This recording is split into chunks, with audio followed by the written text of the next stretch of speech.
बचपन से ही मैं सपनों को लेकर बहुत कंफ्यूज रहता था। मुझे आज भी याद है, मेरे गांव में एक बाबा जी थे जो सपने का मतलब बताया करते थे। गांव में कोई कुछ भी सपना देखता था तो उनसे डिस्कस ज़रूर करता था और वे भी अपने एक्सपीरियंस से जितना हो सकता था सबको उसका मतलब समझा देते थे। मुझे लगता था कि कुछ तो मतलब होगा इन सपनों का, वरना ये आते नहीं, लेकिन कभी समझ नहीं पाया। पर आज के इस वीडियो में one of the greatest psychologist Sigmund Freud से हम सीखेंगे सपनों को कैसे एक्सप्लेन किया जा सकता है। सिगमंड फ्रॉइड अपने book the interpretation of dreams में बताते हैं कि सपनों का अपना एक महत्व होता है और वे इंसान के सबकॉन्शियस ब्रेन के बारे में बता सकते हैं कि इंसान के अंदर क्या चल रहा है जिससे उसे भी पता नहीं होता है। इसे हम कुछ पॉइंट्स में समझते हैं। नंबर 1, फ्रॉइड मानते हैं कि ड्रीम्स एक तरीका है जिसे हमारा दिमाग हमारे अंदर छुपी अधूरी विशेष और रिप्रेस्ड डिज़ायर्स यानी कि दबी हुई इच्छाओं के बारे में बताता है। जैसे मान लीजिए किसी बच्चे की एक धार्मिक फैमिली में परवरिश हुई हो और उसे लगा हो कि सेक्सुअल डिज़ायर्स पाप होती हैं, इससे वे हमेशा कॉन्शियसली उस डिज़ायर को दबाने की कोशिश करेगा। लेकिन नेचर ने हमें ऐसा डीएनए दिया है जिससे हमारे अंदर सेक्सुअल डिज़ायर्स आ जाती हैं। जब वो बच्चा बड़ा होगा तो उसके अंदर कॉन्फ्लिक्ट पैदा होगा, कॉन्शियस और सबकॉन्शियस में लड़ाई चलती रहेगी।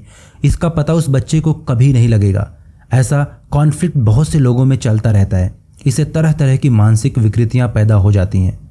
लड़कियों के साथ ये ज़्यादा होता है। इंडिया में माता आना या खेल चढ़ना इसी का एक रूप हो सकता है, क्योंकि माता जहाँ आती हैं वहाँ पाप और पुण्य दोनों के एंटागोनिस्टिक सिंबल मौजूद होते हैं जो एक दूसरे के विपरीत होते हैं।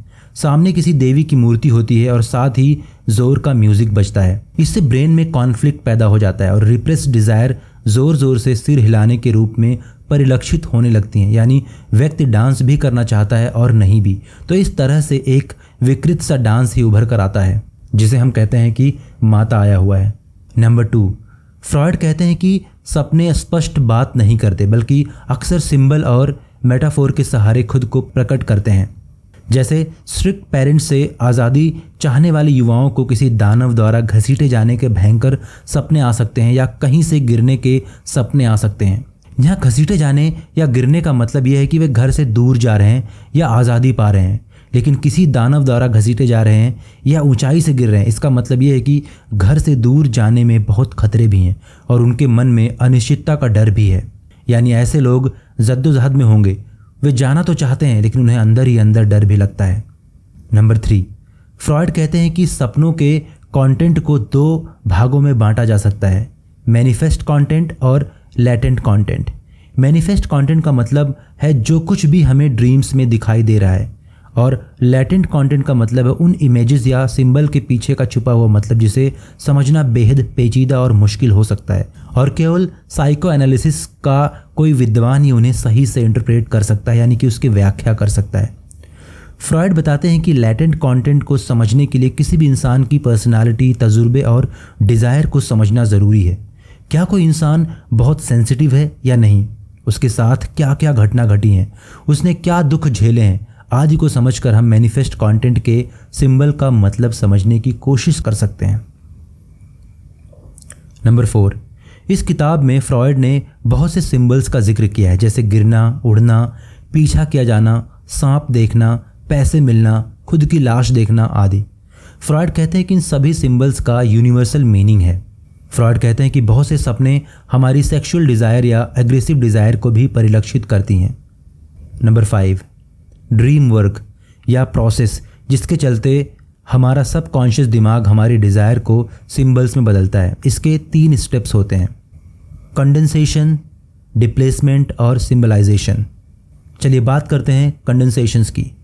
सबसे पहले दिमाग हमारी डिज़ायर को छोटा कर देता है, इसलिए कोई भी सपना 1-2 मिनट से लंबा नहीं होता। बात करते हैं डिस्प्लेसमेंट के। इसके बाद हमारी डिज़ायर की मीनिंग को बदल दिया जाता है ताकि कोई उसे समझ ना सके।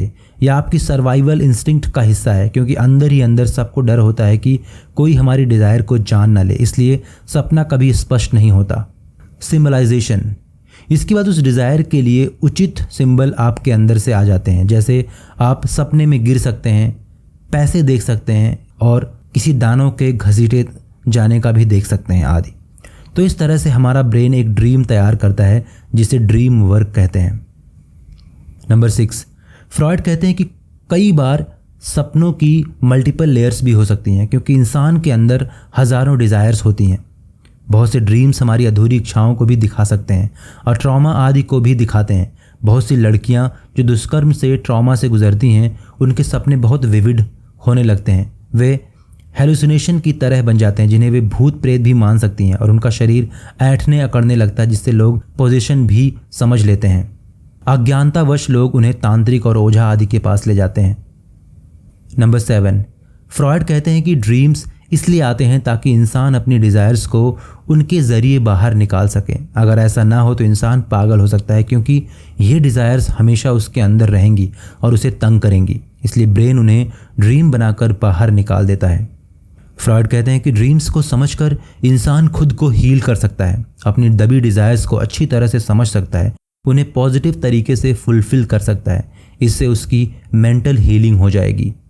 Number 8, the interpretation of dream किताब साइकोलॉजी के क्षेत्र में एक मास्टरपीस मानी गई है और इसने साइको एनालिसिस में भी बहुत महत्वपूर्ण योगदान दिया है। हालांकि इस किताब के लिए फ्रॉयड की आलोचना भी हुई है। कुछ लोगों के अनुसार ड्रीम्स के मतलब हर किसी के लिए अलग हो सकते हैं और हो सकता है इनका कोई मतलब भी ना हो। तो दोस्तों, ये था एक short summary the interpretation of dreams by Sigmund Freud की। अगर आपको ये वीडियो अच्छी लगी हो तो आप चैनल को सब्सक्राइब कर सकते हैं, अपने दोस्तों को शेयर कर सकते हैं जो सपनों को लेकर बहुत परेशान रहते हैं। और फिर भी मैं सजेस्ट करूंगा कि इस बुक को आप पढ़िए, क्योंकि इसको पढ़ने के बाद आपको काफ़ी कुछ पता चलेगा। हाँ, ये बुक बहुत छोटी है, बट अगर आप चाहते हैं कि इसका एक डिटेल समरी बनाऊं कम से कम 25 से 30 मिनट की, तो प्लीज़ आप कमेंट बॉक्स में लिखिए, मैं इसकी समरी ज़रूर बनाऊंगा। यहाँ तक सुनने के लिए आपका बहुत बहुत धन्यवाद।